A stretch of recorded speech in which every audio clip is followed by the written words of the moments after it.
Olá, gente. Agora a gente vai falar sobre padrões em string. Então, a ideia com padrões é que a gente consiga representar várias strings numa só, podemos dizer assim. É bem parecido com a ideia de caracteres Coringa em Linux, né, para quem já estudou.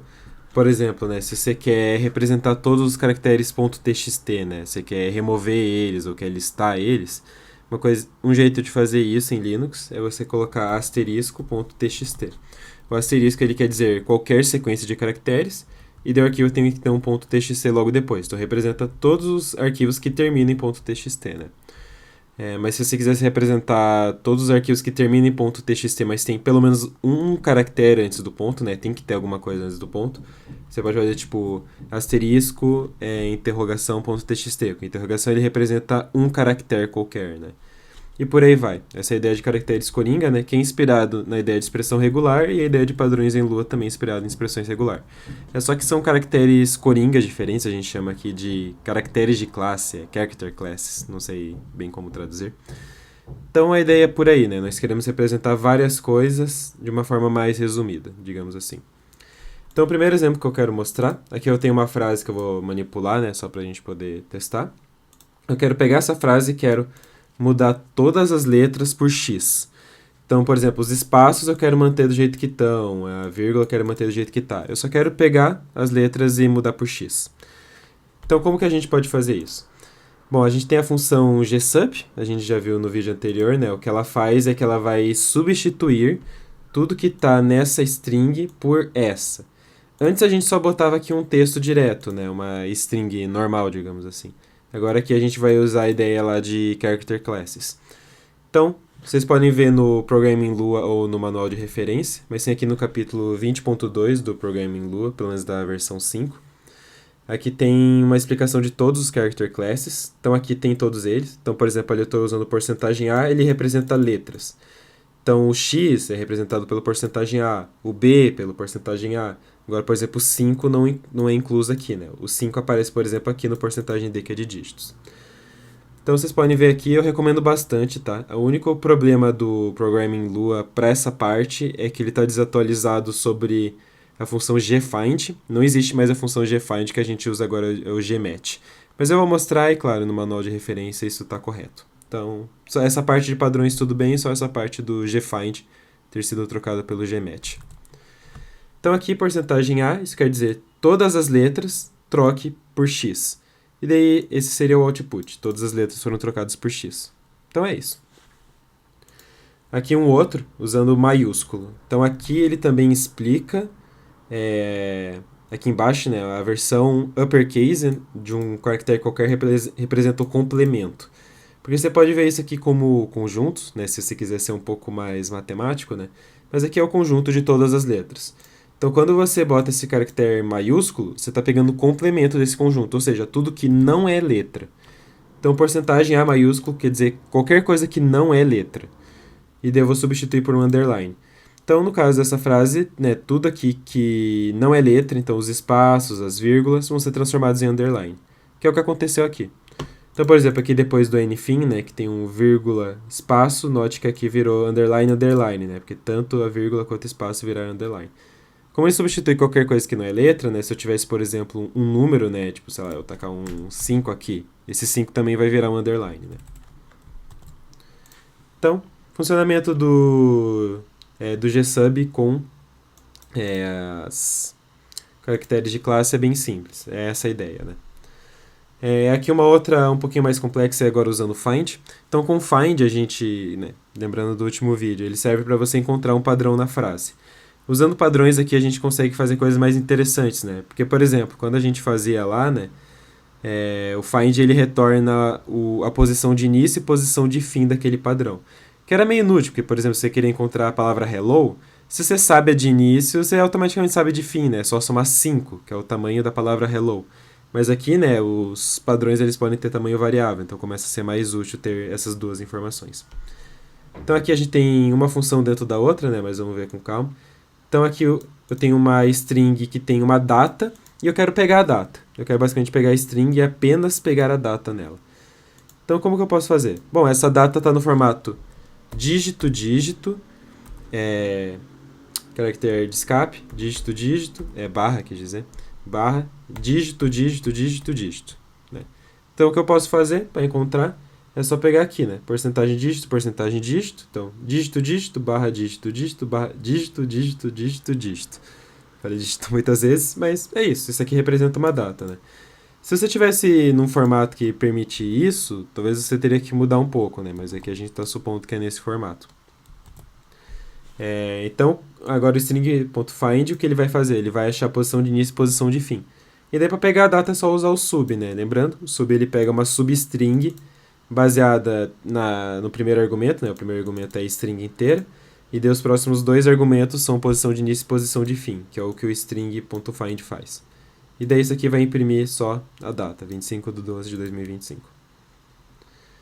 Agora, voltando ao dmatch. Então, o dmatch, ele antes era um pouco inútil, né? Porque o que ele fazia? Ele pegava a string do primeiro argumento e daí ele ia loopar em todas as ocorrências aqui dessa segunda string, né? Desse padrão.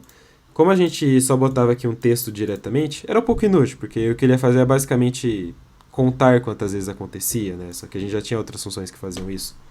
Agora aqui, como a gente pode representar caracteres de classe, é mais interessante. Por exemplo, aqui eu estou usando um ponto, né? Se vocês olharem aqui, ponto é qualquer caractere. Então o que ele vai fazer aqui? Ele vai loopar em cada um dos caracteres. Então na hora de imprimir, o que isso vai fazer? Ele vai imprimir H, depois E, depois L, depois L, depois O e por aí vai. Então isso aqui permite a gente loopar em cada caractere da string, que costuma ser bem útil, né? Eu vou até rodar aqui para mostrar. Então, note, né, que era a data, né, o último que a gente fez, ó, H, E, L, L, por aí vai. Ele também está printando coisas que não são letras, né, porque ele está pegando todos os caracteres. Se eu fizesse, por exemplo, aqui mudasse por um porcentagem A, né, daí eu vou dar um clear. Note que agora ele só printou o hello world, não printou o espaço, essas coisas. Por quê? Porque agora é porcentagem A, né. Então, a ideia é essa. Então, esses padrões são bem úteis com a função de match. Aqui um exemplo um pouco mais complexo e até para usar os outros caracteres que nós temos. Se vocês forem aqui mais para baixo, ele tem outros caracteres mágicos que ele chama. Não vou explicar todos, aqui ele fala deles, mas o que eu estou usando aqui é o mais. O mais ele vai representar uma ou mais ocorrências daquele padrão. Então aqui eu estou usando porcentagem D+, então ele vai ver aqui ocorrência de um ou mais dígitos, por ser um porcentagem D, né? Se aqui, por exemplo, eu não colocasse porcentagem, eu botasse tipo A+, ele vai ver uma sequência de A's, né? E se eu colocasse, claro, o porcentagem agora é uma sequência de pelo menos uma letra, né? Tem que ser pelo menos uma, né? Tem que usar esse, né? Se for ver, tem aqui o 0 ou mais, porque se a gente usasse o 0 ou mais, por exemplo, isso aqui é uma ocorrência de 0 ou mais dígitos, certo? Então não funcionaria. Então por isso tem que ser pelo menos um. Então por isso a gente está usando mais aqui. Então como ele está com o dmatch, ele vai loopar, né? Então ele vai andar, vai ver, ó. Aqui eu tenho um ou mais caracteres. Então ele vai pegar o 23. Depois ele vai loopar, pegar o 76. Depois loopar, pegar o 435. E vocês vão ver foi aqui o que ele fez, né? Imprimiu 23, depois 76, depois 435. E só um último assunto que é sobre captures. Ele é o assunto seguinte aqui do programa em Lua. A ideia do capture é você poder capturar, por isso o nome, uma parte de um texto que está ali. É mais fácil explicar com um exemplo. Então, aqui, né, o captures é representado com parênteses. Aqui basicamente o que a gente tem? A gente tem um texto que ele está num formato nome de variável igual valor da variável. E aqui eu estou usando que o valor é necessariamente um dígito nesse exemplo. Tá? Então, por exemplo, idade igual 19, mas, por exemplo, poderia ser algo tipo ano igual 2025 e por aí vai. E nosso objetivo é guardar em uma variável o nome dessa variável. Então eu quero guardar idade e quero em outra variável guardar 19. Então o que eu quero? Eu quero capturar esse texto e também quero capturar esse. Essa é basicamente a nossa ideia. Então como que a gente pode fazer isso? Então entre parênteses que eu quero capturar, então eu quero capturar aqui uma palavra. Então, deixa eu voltar aqui. O W ele quer dizer caracteres alfanuméricos, né? Em outras palavras, letras e dígitos. Então aqui eu estou querendo pegar uma sequência de pelo menos um, por isso mais, caracteres ou dígitos. Porque você pode ter variáveis que são tipo idade 5. Né? A gente pode ter isso, né, na programação. Então, por isso, caracteres alfanuméricos. Então, eu vou capturar isso. Daí eu tenho um porcentagem S, que está aqui. Eles são caracteres de espaço. Então, eu posso ter qualquer sequência de espaços, inclusive 0 espaços. Né? O asterisco pode ser 0. Porque eu posso fazer coisas tipo isso, né? Deixar tudo grudado. E eu também posso ter vários espaços. Eu posso fazer isso. Também funcionaria. Então, beleza. Então, qualquer sequência de espaços, um igual. Né? Então, esse igual aqui. Daí, de novo, qualquer sequência de espaços, inclusive nenhum, né? Posso ter algo tipo assim. E daí uma sequência de pelo menos um dígito. Né? Então, o 19, nesse caso. Mas eu poderia ter um número grande aqui, por exemplo, assim, sem nenhum problema. Poderia ter apenas um dígito e por aí vai, né? Então, o que o string find vai fazer? Quando você bota captures dentro do string find, ele vai retornar esses captures como argumentos extras. Então, lembrando, o find que ele faz? Ele retorna 2 argumentos. O primeiro é a posição de início, o segundo é a posição de fim. Quando você bota captures, o terceiro, quarto, quinto, por aí vai, vão ser essas captures. Então, como a gente tem 2 captures aqui, essa aqui vai ser o terceiro argumento e essa aqui vai ser o quarto.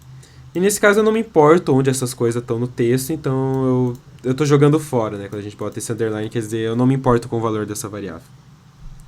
Então, desse jeito, ele vai pegar o var e vai pegar o valor. Daí, se a gente for ver aqui, ó, ele imprimiu aqui, né, a idade e 19, né, o var e o valor.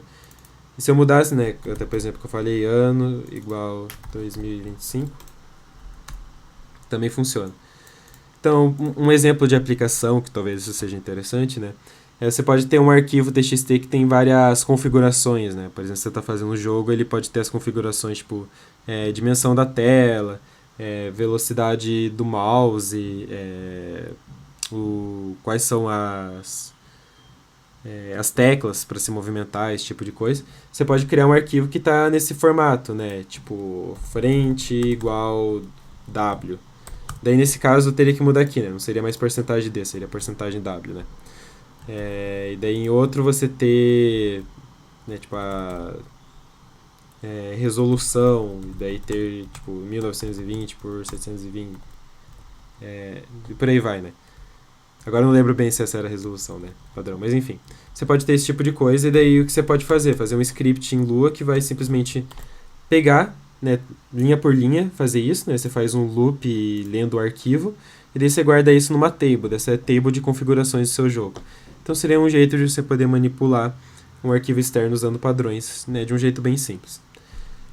Então aqui tem outras coisas que eu recomendo vocês verem, mas a ideia geral é essa, né? O resto agora é entender todos os caracteres de controle, os caracteres mágicos, e daí usar.